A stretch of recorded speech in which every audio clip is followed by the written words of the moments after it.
Hey legends, welcome back to Botty, the Star Trek podcast.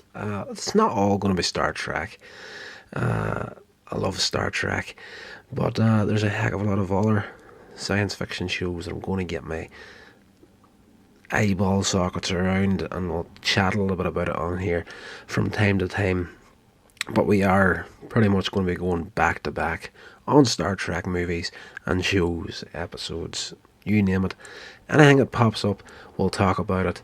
And I just finished off the old show UFO, which is absolutely fantastic. We're going to get into that very soon as well. Star Trek 4, The Voyage Home. This is an absolute treat of a movie.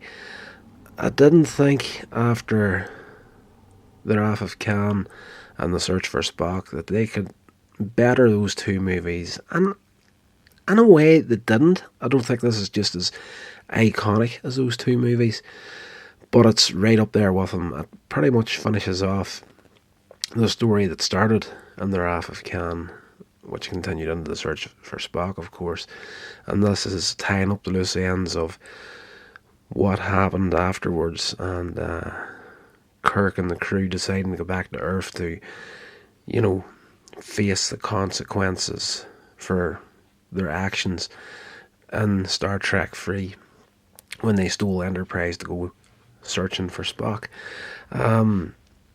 This is the movie that has the environmental message. This pops up in virtually every movie series and TV series. At some point there'll be something in there along these lines, and again we've got Leonard Nimoy directing this one, and after the huge success of Star Trek 3 he was given a lot more freedom to do what he wanted to do in it, and him and the producer Harv Bennett, they conceived this story with an environmental message, and it's got no clear-cut villain in this one. They wanted to be a movie where the crew gets into a situation that they have to resolve, and there's it's just a situation, really. Basically, at the beginning of the movie, an enormous probe, like a big cylinder, it's almost like a cigar floating through space. Everything that it passes, it's sending out this signal, and it's disrupting the power of everything it comes in contact with, starships, you name it. And eventually it gets to Earth, and the signal is beaming down in towards the oceans on the planet, and it's creating worldwide storms. The clouds blocking over the sun, and eventually Sarek gets Starfleet to send out a planetary distress call to tell all ships to avoid the planet Earth. And while this is all taking place, the Enterprise crew, living in their exile on Vulcan, I should say, in Vulcan, that'd be weird, they decide to head back. Spock, he's pretty much still recovering from his resurrection at the end of Star Trek 3, or getting his catcher put back in his head, and he's taking all these tests, and you've seen it in quite a few Star Trek shows and whatnot, like the Vulcan tests, where they're just like they're fired all these questions at them. They have to answer them as quick as they can, within a certain amount of time. And he's going great. He's like all these scientific questions, and straight off the head, he's getting them all. And then this question pops up: how do you feel? And he pauses, and then the computer asks again, how do you feel? How do you feel? He doesn't answer. Eventually he's like, I don't understand the question. And at this point his mother pops in. She's like, Spock, you're my son, I'm human, you're half human, you need to be able to deal with your human side will surface from time to time. That is the tasty thing about pretty much the remainder of the Star Trek movies. This one and Star Trek 5, there was quite a bit with Spock almost been childlike again after what happened in Star Trek 3, and that led to some really good comedy moments within this film and the next one. I should say, just to jump back a little bit, at the beginning of the movie as well, on the Starfleet headquarters, there's this meeting of all the upper brass, and the Klingons are there as well, and they're talking about Kirk and the stuff that he's done and the charges that he's going to be brought up on. And again, as like I said in the last Sceam Botty, the security monitors, whenever Kirk and Sarek were looking to see what happened to Spock before he died, and I was like, they're just pretty much bought back then it would be a VHS, they're just playing the VHS back, and on the big view screen in this movie, they're showing the fate of the Enterprise in Star Trek 3, and it's literally cut for cut the explosion of the ship exactly like it is in the movie. And you do know why they do it. Like it's not brain surgery, but there's that little part of you watching that there. It's kind of thinking to yourself, yeah, you're just watching the movie here. Come on, you're a fan. You're all fans, really, just like me. Come on, just stop lying to yourselves. You're actually watching the Search for Spock right here. But we do get a little bit of back and forth between the upper brass and the Klingons about, like a possible peace talks between Earth and the Klingon race. They're pretty much, there'll be no peace as long as Kirk lives. And I don't know why I didn't start with that. But anyway, here we are. Kirk takes a head count on Vulcan. Are you all on board to go back to Earth and face the consequences? And the crew is right there with them. They've renamed the Klingon Board of Prey the Bounty. Genius. Love those little old time references put into Star Trek. They get off the planet, they're heading back, and of course Uhura is on the ship, and she's going, communications officer, she's monitoring to see if there's anything coming from Starfleet, and there's a lot of noise on the airwaves, but Kirk's wondering why we haven't met any Federation ships on the way back to Earth. And then they get the distress signal, the planetary distress signal from Earth, saying Earth's pretty much done for, save yourselves, don't be coming near Earth, Godspeed and farewell sort of thing. It's just like a goodbye message from Starfleet essentially at this stage. So of course only the crew of the Enterprise could work this out.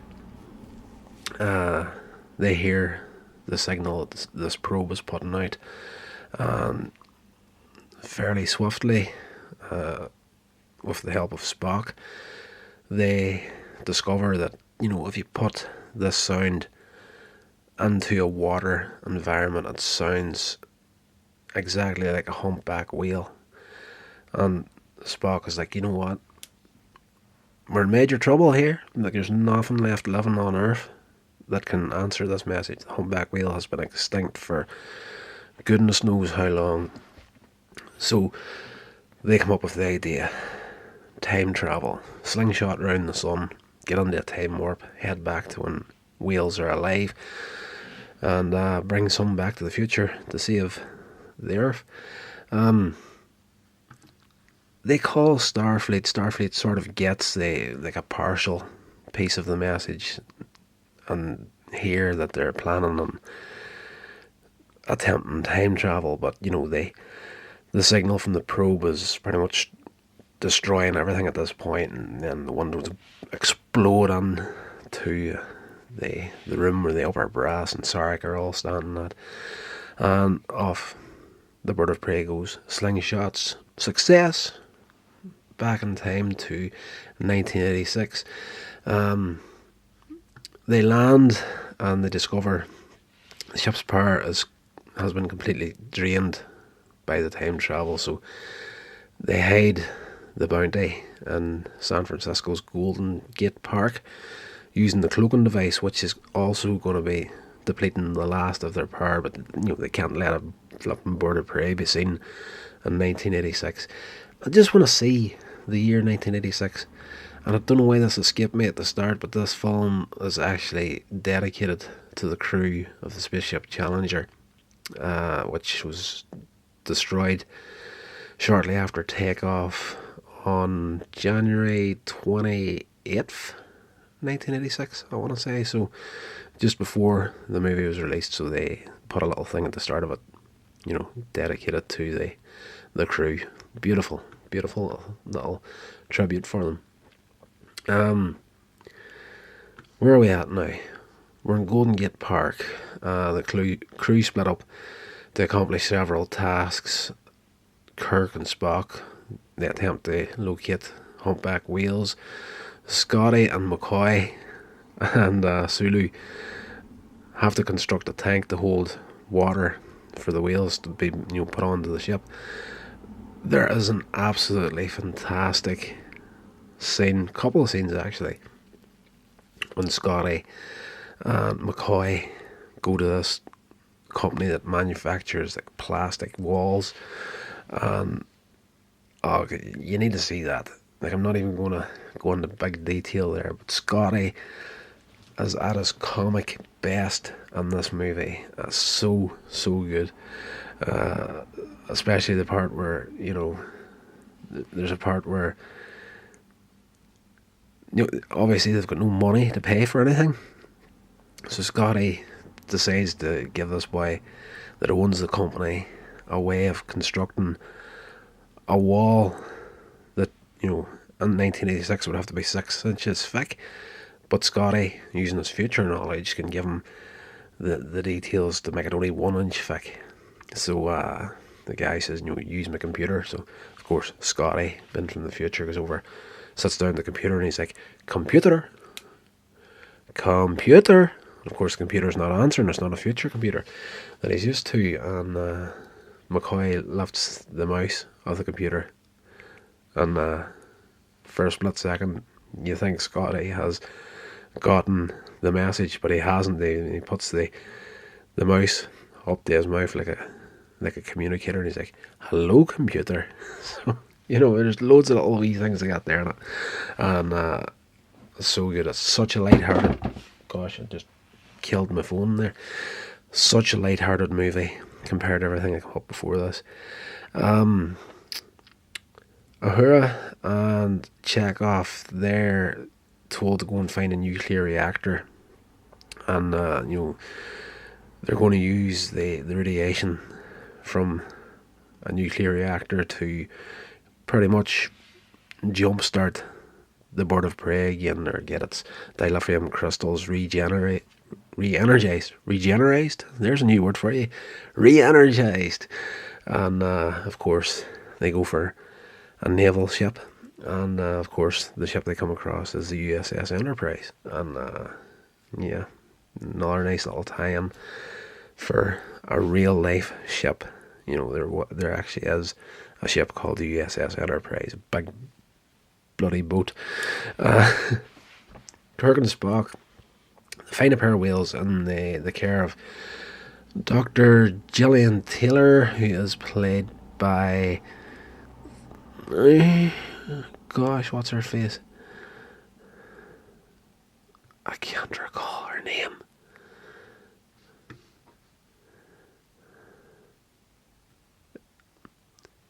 Anyway, it's not important. She's a scientist, and she's a beautiful woman, and yes, very, very attractive, and the love interest for Kirk in this movie, basically. So forgive me, I'm just literally going to, and like the professional thing for me to do would be to stop the recording for a moment to check out IMDb, but I'm not going to do that because I am me, and this is just the way things work in this little universe that we're living in. Catherine Hicks, Dr. Gillian Taylor, played by Catherine Hicks. She's great in this movie.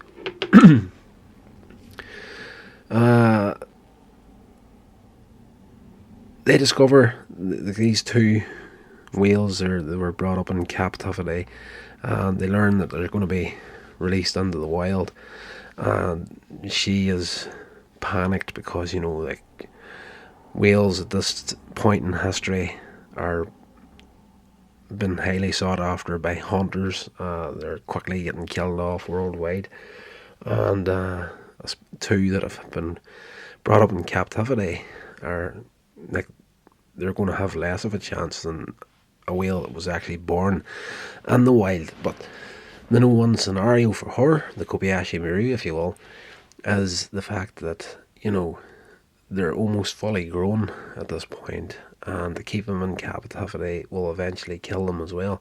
So she's really got no choice but to let them go.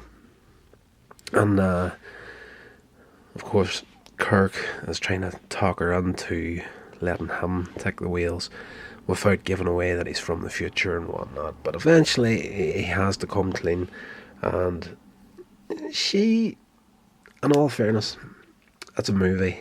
It's there's a lot of stuff that you need to get in there in a certain amount of time.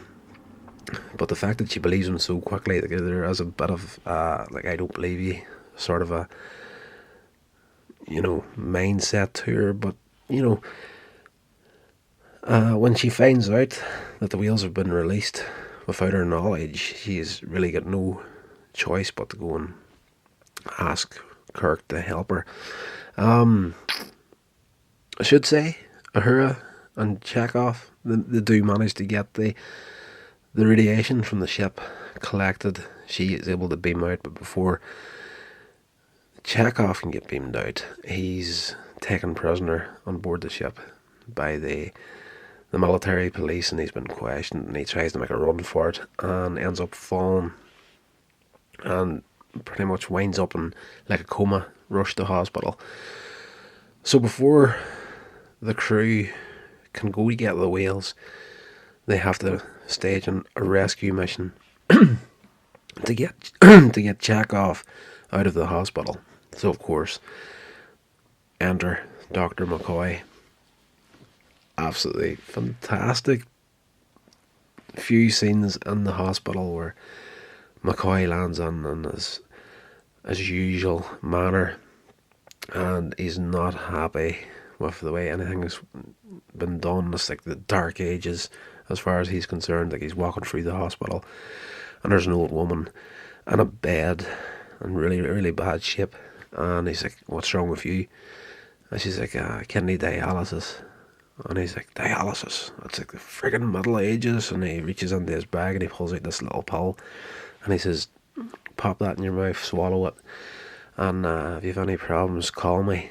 And he walks off, and they eventually find Sulu, him, Kirk, and Gillian is with them as well. And she poses as a patient on a gurney, and Dr. McCoy and Kirk, they're dressed up in, doctors' scrubs, and they have to get past the security into the operating room, and they eventually cure Chekhov. The doctors are just about to start operating on him, and Kirk locks him in a room, and they're watching in amazement when McCoy puts this little computer device on his head and turns it on, and within a few seconds Chekhov is wide awake and good to go. And while they're making their escape out of the hospital, you see the same old woman that McCoy was talking to earlier on, and she's up and she's happy and she's like, "I'm well again." Plays out so well. Just when I'm thinking about that, there's a two-part story somewhere, and they're on a Voyager. I'm thinking around about season 1 or 2, somewhere along the line. There's a time travel episode, two-parter, where the the Voyager crew end up not accidentally go back in time. They have to go back to correct something, and it pretty much plays out very, very similar and tone to Star Trek 4, The Voyage Home. But anyway, jumping back to the movie, they get the bird of prey up and going. The tank is ready to receive the wheels, and they get the tracking. There's like a code, a chip on the wheels, so they can be tracked. They get the code and lift off, and Gillian, by the way, tricked Kirk, and he was going to leave her in the past, get the wheels, head to the future. But as he's beaming in to the bird of prey, she jumps into the transporter beam with him, and she winds up going back to the future with him. So when they eventually get to where the whales are at, they're out in the middle of the ocean at this point, and there's a whaling ship closing in on them. And of course, the bird of prey comes in, cloaked, and when the harpoon is fired off at the whales, it shoots out into the air and bounces off nothing. Of course, it's the cloaked bird of prey between the whaling vessel and the whales. So then, of course, they decloak the ship. These pirates freak out, turn their ship around, make it run for it. Scotty beams in the wheels and a whole load of water onto the ship. Now they have to make their return trip back to the future. Way. So Spock is having a bit of a hard time calculating the trajectory of the ship to do the slingshot around the sun to get them back to the exact time that they left. You know, what he wants to do is, the moment they left the future, they return to the future at pretty much the exact point they left, so it'll be as if they hadn't left at all. But McCoy has a heart-to-heart with him, and he's like, Spock's telling him, it's I have to be exact here. I can't be wrong. And McCoy is like, just make your best guess. And this is like completely foreign to Spock. He's Vulcan. Everything has to be exact. There's no room for mistakes.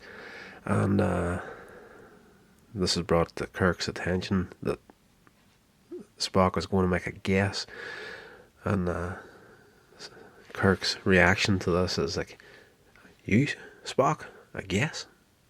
Miracles will never cease," sort of a thing. Takes it all lighthearted, and of course, Spock doesn't understand why Kirk reacted in the way he did, and McCoy tells him, Kirk has got more faith and one of your guesses and someone else's facts. So beautiful, beautiful little movie. They get themselves slingshotted around the sun, wind up back in the present day. Well, the future from our perspective, but back to their present.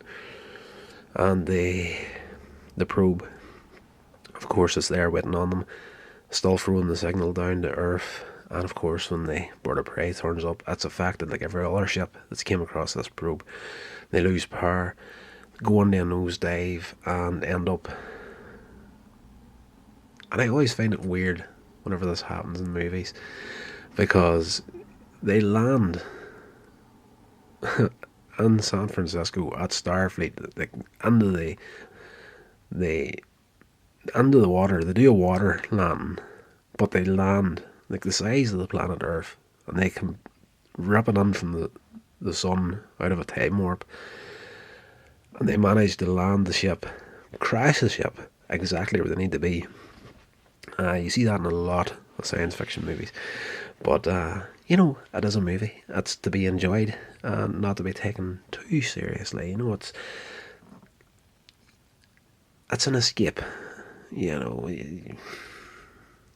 all these idiots, they're running about getting drunk every weekend and popping pills and doing this, that, and the other. And you just sit down, chill out, put your feet up, watch a good movie, get your little bit of fantasy time, clock out of your own head for a couple of hours, watch a good movie like Star Trek 4. You know, that's my drug at the moment. Especially now that I'm off painkillers for 4 years. Hey, but they crash the ship, evacuate the ship. The whales, unfortunately, trapped inside the ship, and of course, whales need air to breathe. And if they're down there too long, they're going to die. So Kirk gets everybody off the ship. He dives into the ship and hits the manual release, opens up the cargo bay doors of the bird of prey and release the whales. So, of course, after a few moments, the whales start their song, and this is what the probe has been waiting for the whole time. That's came from an unknown part of the universe. You know, whales were on Earth a hell of a lot longer than humans ever were. And, you know, this probe has obviously been sent back by someone to check up on the wildlife, pretty much. But unfortunately for Earth, they had them all killed. But, you know, thanks to Kirk and that, travelling back in time, bringing back these two whales, they start their whale song in the ocean. The probe hears this and eventually shuts down its signal and turns and flies off. And as it does, you see, as it's passing space dock, you see all the lights coming on in it, and power's restored. Earth's weather system starts returning to normal, and the global power grid comes back on. It's a happy ending, all apart for one thing. Kirk and the crew of the late Starship Enterprise now have to go in front of the committee at Starfleet Command to answer for their crimes in Star Trek 3. And pretty much at the end of the movie, the short story of it is, you know, saying as the crew of the Enterprise actually just saved the planet. If it wasn't for this crew, they would not be here to have this trial. So all the charges against the bridge crew and the officers that were involved in the stealing of Enterprise and Star Trek 3, the charges against them are all dropped, apart from Admiral Kirk. Starfleet is like, you know, as a member of Starfleet, you have to realise that there is the chain of command, and you as the commanding officer of this crew have to take the responsibility. And the one last charge is against Kirk for disobeying orders of a superior officer. So his punishment for what he did in Star Trek 3 has been demoted from Admiral down to the rank of Captain. And, you know, you're going to get a ship. And pretty much, you know, it's a beautiful little piece at the end of it, because the higher ups in Starfleet are like giving Kirk a public slap in the wrist, really, to say, look, you disobeyed orders, we're kicking your ass for it. But they all know, everybody in the room knows, and this is just pretty much for show, just for Starfleet to save face, but they all know Admiral Kirk never was comfortable being Admiral Kirk. We've seen that in Star Trek 2 when McCoy came to visit him. He wasn't happy sitting in his house, you know, doing a desk job pretty much, and McCoy said it then, get your command back before you become one of the antiques that you're surrounded by. So to finish off that three-part story that started on the Wrath of Khan, search for Spock, and now the voyage home, Kirk gets exactly what he was hoping for, and everybody in the room was just like, we're a bit slapping him here just for the public to see, but this is what he really wants, and this is where we want him. He's Captain Kirk. He's the man. He's the dude. He's the guy. But there's a really nice line at the end of the movie, and I love it when a film can do it to me. I had completely forgot about that moment at the start between Spock and his mother, and his misunderstanding of the computer asking him, how do you feel? And he didn't know how to answer it. And there's a moment between Spock and his father Sarek, and this is the first time Sarek has seen Spock since he's come back to life, essentially. But he is Vulcan through and through, doesn't let many emotions away. Spock, having been half human, half Vulcan, has that sort of emotional side to him. There's been a disconnect between Spock and his father, and that's pretty much the moment between them two is, I'm about to leave now. You did well in your mission. That's very, very monotone conversation. And Sarek is like, do you want me to give a message to your mother? And to link back to that moment at the beginning of the movie, tell her I said that I'm fine. I love that little moment there because it kind of blows Sarek out of the water, because Sarek and Spock have that little bit of disconnect, and Spock to walk up to him and kind of embrace his human side at that moment is a bit of a shock to him. So beautiful, beautiful moment. Tell mother I said that I'm fine. Wonderful, wonderful moment for me. So of course at the end of the movie, the crew's all back together again. They're on the shuttlecraft, and they're like, what ship are we going to get? And McCoy's like, we're going to get a freighter after we did. And Sulu, he's dying to get into the Excelsior. And of course Scotty's like, why would you want that bucket of bolts? And Kirk is pretty much like, just calming everybody down. He's like, a ship's a ship. We'll take what we can get, sort of thing. So of course we're flying up through space dock. You see the Excelsior coming in, and at this moment you're kind of seeing Scotty kind of like, and of course they fly over the dish section of the Excelsior, and on the far side of it, there she is, in all her glory, the USS Enterprise NCC 1701-A. The perfect way to finish off this movie was to put the crew onto another Enterprise. Now, people have said that's kind of weird that they could build a new Enterprise as quickly as they did, because basically the original Enterprise was, and I'm trying to recall off the top of my head, I actually watched the movie a couple of nights ago. I do believe it was at the beginning of this film. They were on Vulcan for 3 months. I want to say 3 months, because I'm just looking it up here. I don't see any listings for it. I do believe it's they were in Vulcan for a 3-month period after Spock's resurrection before they decided to leave. So Enterprise gets destroyed.